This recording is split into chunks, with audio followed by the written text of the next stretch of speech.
नमस्कार, वंदे मातरम। मैं हूं श्यामगिरी। आप देख रहे हैं हमारा चैनल मुद्दा भारत का। मुद्दा भारत का यानी मुद्दा आपका। आज का हमारा मुद्दा है इलेक्ट्रिसिटी की हाइक का। जी हाँ, इसमें गर्मी का मौसम बहुत तेज़ी से बढ़ रहा है अचानक। मतलब फरवरी में जो है अप्रैल मई की गर्मी होने लगी है और गर्मी के साथ साथ अब इलेक्ट्रिसिटी बिल जो है वो भी बढ़ने जा रही है। ये आपको मैं जानकारी दे दूं क्योंकि इलेक्ट्रिसिटी बोर्ड ने जो है 37% तक बिल बढ़ाने की जो है योजना बनाई हुई है। क्या योजना है, इसी पर हम चर्चा करेंगे। हमारे साथ में हमारे मेहमान आज हैं दयानंद नेने जी, जो अलर्ट सिटीजन फोरम के अध्यक्ष हैं, और वो बताएंगे कि इलेक्ट्रिसिटी बिल के ऊपर इन्होंने काफ़ी स्टडी किया है। बताएंगे कि किस तरह का हाइक बढ़ने की संभावना है और इस पर क्या हो सकता है। नेने जी, आपका स्वागत है हमारे चैनल में। हमारे व्यूवर्स को बताइए सर कि ये इलेक्ट्रिसिटी बिल क्यों बढ़ने जा रही है और इसको बढ़ने से कितनी नुकसान होगी लोगों को, कितनी महंगाई और झेलनी पड़ेगी। और देखिए, महाराष्ट्र में जो इलेक्ट्रिसिटी रेगुलेटरी कमीशन है, MERC, Maharashtra electricity regulatory commission, वो नॉर्मली एक 5 साल का स्पेक्ट्रम लेती है और उस 5 साल में बिजली का रेवेन्यू वर्सेस एक्सपेंडिचर, उसका एक टाइम टेबल बनाती है और उस हिसाब से बिजली की टैरिफ जो होती है, चार्जेस जो होते हैं वो सेट होते हैं। जी, मतलब कितना वसूली हुई और कितना उनका बिजली खपत हुई और कितना पैसा आया और सामने खर्चा कितना होने वाला है वो बिजली बनाने के लिए। नॉर्मली 5 साल का जो स्पेक्ट्रम होता है, गत जो उन्होंने तय किए थे टैरिफ, वो 2020 में किए थे जी। तो उस हिसाब से 2025 तक, 24-25 तक बिजली आगे, मतलब टैरिफ रिवीजन नहीं होना चाहिए, यानी बिजली हाइक नहीं होनी चाहिए, बिजली आगे हाइक नहीं होनी चाहिए थी प्राइस की जी। क्या हुआ 2022 के एंड में जी, मुंबई की जो 3 बड़ी कंपनियां हैं जो बम्बई को बिजली सप्लाई करती है, मुंबई को जी, अडानी इलेक्ट्रिसिटी, टाटा पावर और महाडिस्कॉम जी, उन तीनों ने MERC को एक रिक्वेजिशन दिया, एक रिक्वेस्ट दी कि जो एक्सपेंडिचर उनका 5 साल के स्पेक्ट्रम में हो लगेगा या होगा, ऐसे उनको लग रहा था, वो 3 साल में ही उनका हो गया है। तो इसके लिए जो बिजली 5 साल में खर्चा होना तो 3 साल में ख़त्म हो गई। बिजली ख़त्म नहीं, उसका जो एक्सपेंडिचर होता है, हाँ, to generate that electricity budget. तो और बहुत बड़ा लॉस उनका, मतलब महाराष्ट्र महाडिस्कॉम का हो रहा है, अडानी का भी हो रहा है, टाटा पावर का भी हो रहा है। तो प्राइस रिवीजन जी अपवर्ड्स, मतलब बिजली का दर बढ़ाना अनिवार्य है, ऐसा रिक्वेस्ट उन्होंने MERC को किया। और देखो, बिजली महाडिस्कॉम ये डिस्ट्रीब्यूशन कंपनी है, पर ओरिजिनल कंपनी है Mahagenco, Maharashtra electricity generation company. फिर महाराष्ट्र ट्रांसको, जो महाराष्ट्र इलेक्ट्रिसिटी ट्रांसमिशन, यहाँ से वहाँ जो बिजली लेके जाते हैं और अपने घर तक लेके आते हैं वहाँ। और तीसरी है डिस्ट्रीब्यूशन कंपनी महाडिस्कॉम, MSEDC, जिसका हम इलेक्ट्रिसिटी बिल भरते हैं ज़्यादा करके। तो महाजेनको ने भी प्राइस इंक्रीज कितना चाहिए, ऑलमोस्ट 12% चाहिए करके बताया। महा ट्रांसको ने भी लगभग 11% हमको भाव बढ़ा के चाहिए करके बताया। और महा डिस्कॉम MSEDC कह रही है कि वो 14% प्राइस इंक्रीज करने का सोच रहे हैं। कुल मिला के तीनों का इफेक्ट हो जाता है 37% आम आदमी के ऊपर।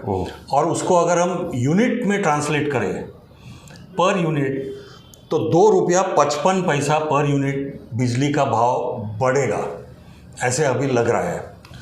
जैसे ये घोषणा हुई तो उन्होंने लोगों को अपील करी कि 15 फरवरी तक आपके सजेशंस या आपके जो भी प्रॉब्लम्स होंगे, सुझाव होंगे, तो 15 फरवरी तक हमें बताइए। तो हमने अलर्ट सिटीजन फोरम की तरफ से इमीडिएटली भेज दिया।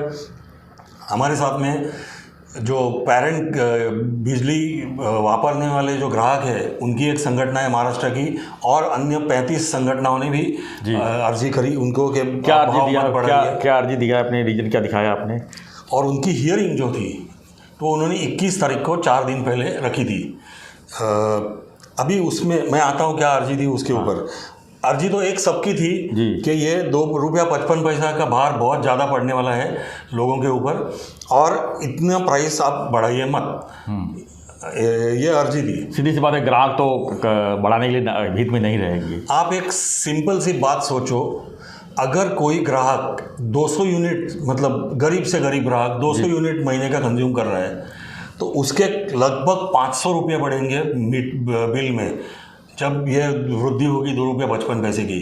जो आदमी 500 यूनिट कंज्यूम कर रहा है उसके डायरेक्ट 1000 रुपये बढ़ जाने वाले हैं जब ये वृद्धि हो जाएगी। तो ये मार तो बहुत गहरी मार पड़ने वाली है लोगों को, और इससे महंगाई भी बढ़ जाएगी। इससे महंगाई बढ़ जाएगी, क्योंकि बिजली चलने वाली हर चीज़ें बिजली से चलती है। तो दुकानें बिजली चलती है, मॉल बिजली चलती है, सब कुछ बिजली के बगैर कुछ है ही नहीं। जैसे डीजल पेट्रोल बगैर कुछ भी नहीं चलती, ट्रांसपोर्टिंग नहीं होता, उसी तरह बिजली के बगैर कोई चीज़ें नहीं हिलती यहाँ पे। जी, अगर अपना घर देखा जाए तो आजकल अर्बन सिटीज़ में सबके घर पे एसी होता है, और अभी फरवरी में आपने जैसे शुरुआत में कहा कि फरवरी में ही इतनी गर्मी होने लगी है, और आपका तो बिजली की वृद्धि की मार गिरेगी। बिजली का बिल देखिए और पसीने छूटने वाले।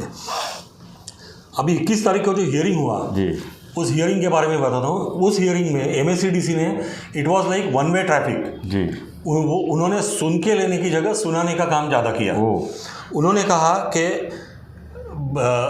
बिजली का दाम बढ़ाना ही हम पड़ेगा, बिकॉज बहुत ज़्यादा लॉस उनको हो गया है। तो जो उन्होंने प्रपोज किया है प्राइस हाइक, उस प्राइस हाइक से वो लगभग 67,000 करोड़ जमा कर पाएंगे अगले 2 साल में जी। और तब जाके उनका बिजली बनाना और डिस्ट्रीब्यूट करना वायबल होगा।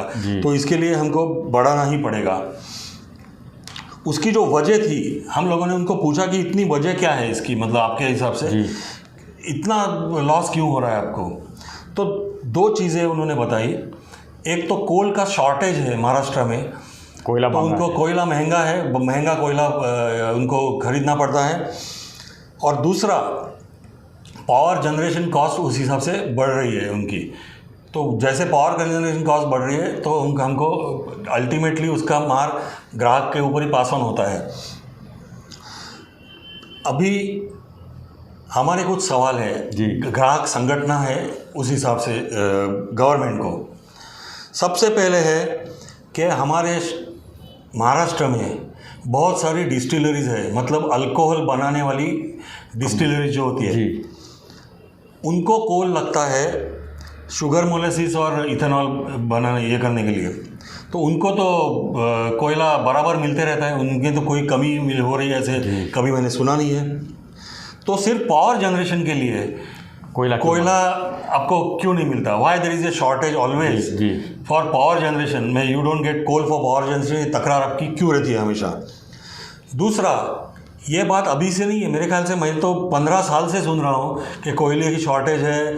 फिर पहले तो 10 साल पहले तो मेरे ख्याल से आप 4-4, 5-5 घंटा का उनका इलेक्ट्रिसिटी कट्स लेते थे, वो पावर कट्स, लोड शेडिंग। तो उस वक्त से आपने सरकार ने अभी तक alternate arrangements for power generation के लिए कुछ प्रयत्न क्यों नहीं किया अभी तक जी। तीसरी बात, non recovery of electricity bills की वजह से हमारा लॉस बढ़ रहा है, ऐसे उनका कहना है जी। अभी उसमें 2 चीज़ें हैं। नॉन रिकवरी ऑफ बिल्स, जब मैं आपको एक एग्जांपल देता हूँ, हमारे ठाणे के नज़दीक में कलवा और मुमरा और भिवंडी एरिया है, वहाँ पे नॉन रिकवरी ऑफ बिल्स का बहुत बड़ा प्रॉब्लम था MSEDC को। सरकार ने वो इलाका निकाल के टोरेंट को दे दिया, अडानी को दिया। अभी ये दोनों प्राइवेट प्लेयर्स जब से आ गए, उनको तो नॉन रिकवरी का कोई मसला है ही नहीं, कोई इशू नहीं है। हाँ, सब बिल भर रहे हैं। प्राइवेट लोग अगर कर सकते हैं तो सरकारी कंपनी क्यों नहीं कर सकती? दूसरी बात, बहुत अहम बात है, रिकवरी किसानों की तरफ से जो है, आंकड़ा देख के आप चौंक जाओगे, 76 से 78 हज़ार करोड़ रुपया इलेक्ट्रिसिटी का किसानों से आना बाकी है। उसमें से 44,000 करोड़ रुपया कृषि पंप वाले जो किसान हैं, जिनके खेतों में पंप है, उनका देना बाकी है। तो किसान जो चिल्लाते हैं कि हमें बिजली मिलती भी नहीं है, तो आप बिजली का बिल अगर भरते नहीं हो और इतना 78,000 करोड़ रुपया आपका अगर आना बाकी है तो सरकार या एमएसडीसी भी क्या करेगी। और उसमें और एक चौंकाने वाली बात है कि लगभग 4,000 किसान ऐसे हैं, 4 लाख किसान ऐसे हैं जिन्होंने आज तक एक भी इलेक्ट्रिसिटी का बिल भरा नहीं है। और कितने साल से वापर रहे हो? वो अभी उनकी बिजली काट दी है इन्होंने, पर जब से उन्होंने लिया है बिजली का कनेक्शन तब से आज तक एक भी पैसा नहीं भरा। ऐसे 4 लाख किसान है महाराष्ट्र में जी। तो ऐसे जब परिस्थिति होगी अगर मेरे तो ख्याल सरकार से भी क्या कर सकती है? मेरे ख्याल से नैनी जी यहाँ पर मैं रोकूंगा कि अगर सब लोग ईमानदारी से अगर बिल भरे तो मेरे ख्याल से बिजली हाइक भी नहीं होगी और उनको कोई कमी भी नहीं आएगी। मेरे को लगता है ऐसा। ये आधा सच है जी। पूरा सच वो कोयला का जो उनको उत्पादन बढ़ाना और कोयला मुबलक अपने इलेक्ट्रिसिटी पावर जनरेशन के लिए मिलना, ये भी दूसरी मतलब the other side of the coin जिसे हम कहते हैं वो है। ये दोनों ठीक हो जाएगा तो बात मतलब पटरी पे आ जाएगी। अभी मैंने साहब एक थोड़ा सा टोकूंगा यहाँ पे, हो गया अगर आपका तो। नहीं, मैं काफ़ी थोड़ा महत्व के पॉइंट्स है। और एक सबसे बड़ी बात है बिजली के चोरी की जी। मैंने आपको अभी जो टोरेंट का बताया जी, तो वो जो इलाका था उधर लगभग 50% तक चोरी होती थी बिजली की before Torrent and Adani came inside. महा डिस्कॉम जब था तब महा डिस्कॉम ने हमको बताया है ऑफिशियली उनका 18 to 22% बिजली की चोरी महाराष्ट्र में होती है। तो ये जब उनका ऑफिशियल फिगर है तो जाहिर है कि रियलिटी थोड़ी और बढ़ के हो सकती है, 30-35% तक चोरी होती होंगी। तो अगर ये चोरी उन्होंने रोकी तो भी बिजली की काफ़ी बचत हो सकती है और उनका पैसा भी आ सकता है, रेवेन्यू भी जनरेट होगा उससे, क्योंकि ये तो सारा चोरी हो रही है। मतलब ये तो ऐसा हो गया सर, जो चोरी कर रहा है वो फ्री में बिजली वापर रहा है और जो ईमानदारी से बिल भर रहा है वो अभी 37 हाइक करने की वो योजना बना रहे हैं। तो ये तो ऐसा हो गया जो ईमानदारी से भर रहे हैं उनके ऊपर लोड डाल रहे हो और जो चोरी कर रहे हैं उनके ऊपर कोई कार्रवाई नहीं कर रहे हो। ये तो सरकार को सोचना चाहिए सर। बिल्कुल। अच्छा, इसमें और एक बात मैं कहना चाहूँगा हमारे सभी दर्शकों को जो सब लोग अपने बिजली के ग्राहक हैं जी। क्या मैंने सबको अपील की, मैंने लगभग 58 व्हाट्सएप ग्रुप्स पे अपील की थी, इंस्टाग्राम पे अपील की, फेसबुक पे अपील की, सोशल मीडिया में अपील की थी कि मैंने तो फॉर्मेट भेजा था लेटर्स का कि ये सारे लेटर्स आप महाराष्ट्र डिस्कॉम को भेजो रिक्वेस्टिंग के बिजली का दाम मत बढ़ाओ। अभी हम जब गए वहाँ पे तो उन्होंने कहा कि आप संगठना वाले लोग भले आप रिप्रेजेंट करते हो कॉमन मैन को, पर आम आदमी की तरफ से हमें कोई ये आता ही नहीं है। अच्छा, आम आदमी क्या करते हैं, पहले सोए रहते हैं, जब बिजली का दाम बढ़ जाता है फिर वो जाते हैं पॉलिटिकल पीपल के पास, नेताओं के पास, फिर वो मोर्चा निकालते हैं, फायदा उठाते हैं। और वो नेता लोग क्या करते हैं, एमएसडीसी के अफसरों को बुलाते हैं और सिर्फ वो समय टालने के लिए अफसरों को बोलते हैं देखो आप क्या कर सकते हो, इनका सभी प्रॉब्लम है वो देख लो जी। और वो अफसर भी हाँ करते हैं। मैं आप सबको दर्शकों को कहना चाहता हूँ, एमएसईबी के जो लोकल यूनिट्स या लोकल ऑफिसर्स अपने शहरों में हैं, उनके जो अफसर हैं उनको अपना इलेक्ट्रिसिटी का बिल कम करने का अधिकार है ही नहीं। They have no authority, no power to reduce electricity bills. अगर आपके इलेक्ट्रिसिटी बिल के कैलकुलेशन में मिस्टेक है तो उतनी मिस्टेक वो सही करके आपको नया बिल दे सकते हैं। जितना बिजली यूज किया है उसको भरना ही है। बाकी आप जितनी बिजली यूज़ करते हो और उन्होंने अगर आपको दिखा दिया कि आपने इतनी बिजली यूज़ की है तो उतना पैसा आपको भरना ही है। कोई भी राजनीतिक नेता जो भी होगा आपको बचा नहीं सकता है। आप उसके पास जाते हो तो सिर्फ वो टाइम पास करता है आपके साथ में, ऐसी मीटिंगें लगा के। जैसा कि आपने कहा किसान लोगों पर इतना पैसा बाकी उनसे क्यों नहीं वसूल कर सकती है? ये पॉलिटिकल विल होना चाहिए किसानों की। देखो, किसान एक ऐसा विषय है जिसके लिए एक अलग वीडियो बन सकता है। उनकी समस्याएं और उनका दायित्व, क्योंकि सिर्फ समस्या उनके हक नहीं, उनके दायित्व भी क्या है। आज भी एक पूना से फ़ोन आया था ग्रामीण इलाके से कि सुबह जो बिजली पहले आती थी 2 घंटे के लिए तो काफ़ी उनका प्रॉब्लम सॉल्व होता था, अभी सुबह का बिजली काट देते हैं तो वो काम उनका नहीं हो पाता है। इसीलिए अभी कुछ दिनों पहले सरकार ने ये जो शिंदे फडणवीस सरकार जो है अभी उन्होंने अनाउंसमेंट करी है कि वो किसानों के यहाँ पे सोलर एनर्जी के जरिए सोलर यूनिट्स बिठा के डे टाइम में भी बिजली का प्रबंध होगा उनका, वो उनकी कोशिश है, प्रयत्न जारी है। कुछ साल 1.5 साल के अंदर उसका रिजल्ट सबको दिखना चालू हो जाएगा। नहीं सब एक बड़ा सवाल यहाँ पर खड़ा होता है कि इस तरह ये लोग बिजली महंगा कर रहे हैं, दूसरी तरफ दिल्ली में वही सरकार भारत सरकार के ही पार्ट है इंडिया, दिल्ली सरकार, वो तो 300 यूनिट तक बिजली फ्री कैसे दे पाती है? देखिए जब वो 300 यूनिट फ्री दे सकते हैं तो बाकी लोग क्यों नहीं कर सकते? नहीं, दिल्ली सरकार की सराहना करनी चाहिए। मैं तो कहूँगा कि उन्होंने सिर्फ घोषणा नहीं की, उन्होंने लगभग 4-5 साल वो फ्री 300 यूनिट तक फ्री दे रहे हैं।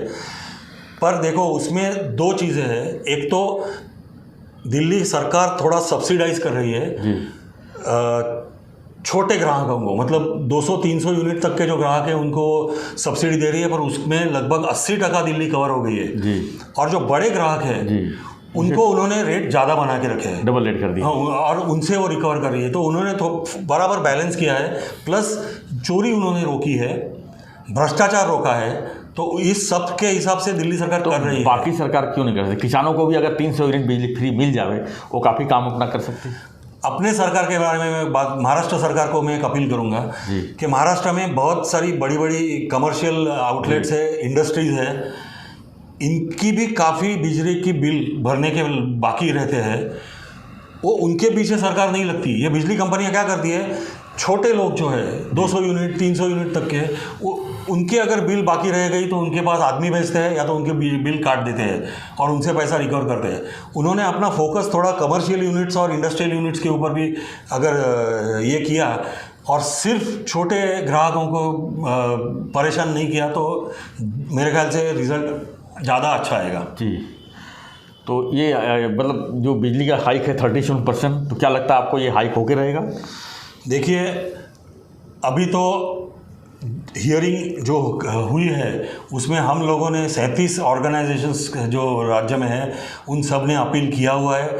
ये 37 ऑर्गेनाइजेशंस ने ये भी तय किया है कि हम साथ में चीफ मिनिस्टर के पास जाएंगे, एनर्जी मिनिस्टर के पास जाएंगे और अगर ज़रूरत पड़ी तो आगे कोर्ट में भी जाएंगे। तो आने वाले दिनों में ये सारे 37 ऑर्गेनाइजेशन साथ में बैठ के अपना एक्शन प्लान देंगे और हमारा ये दायित्व है ग्राहकों की तरफ कि कम से कम बढ़े, अगर उनको बढ़ाना अनिवार्य भी है तो एकदम 37% ना बढ़ाए, कम से कम बढ़ाए। 10 से 12% में भी हो सकता है। अपन परसेंटेज बात नहीं करेंगे क्योंकि जितने परसेंट अपन कहें सामने वाला दूसरा आदमी उसको टोकेगा। हाँ, तो जितना कम होगा उतना कम बढ़े, ये हमारा प्रयत्न रहेगा। धन्यवाद दिनेश जी। तो हम यही चाहेंगे कि सरकार से गुजारिश करते हैं कि जो बिजली का झटका मिलने वाली है गर्मी में वो लोगों को कम से कम झटके मिले, या नहीं मिले तो और अच्छा है। और हम आप व्यूवर्स से भी हम चाहेंगे उनके भी वो क्या सोचते हैं इस बारे में हमें कमेंट बॉक्स पे लिखे। और एक रिक्वेस्ट जो है हमारा है कि वीडियो जो देखने के बाद जो है सब्सक्राइब करना ना भूलें, क्योंकि लिंक के थ्रू लोग वीडियो देख लेते हैं, चैनल सब्सक्राइब नहीं करते हैं, क्योंकि हम हर नए नए मुद्दों के साथ में, नए नए राजनीतिक मुद्दों के साथ में आपके सामने रोज़ के रूबरू होते हैं। और आपको हम चाहते हैं कि आप तक जो है हमारा वीडियो जल्दी जल्दी पहुंच सके। तो आपको हमारा वीडियो कैसा लगा हमें जरूर कमेंट बॉक्स में लिखिए और देखते रहिए हमारा चैनल मुद्दा भारत का। धन्यवाद दिनेश जी, धन्यवाद सबको।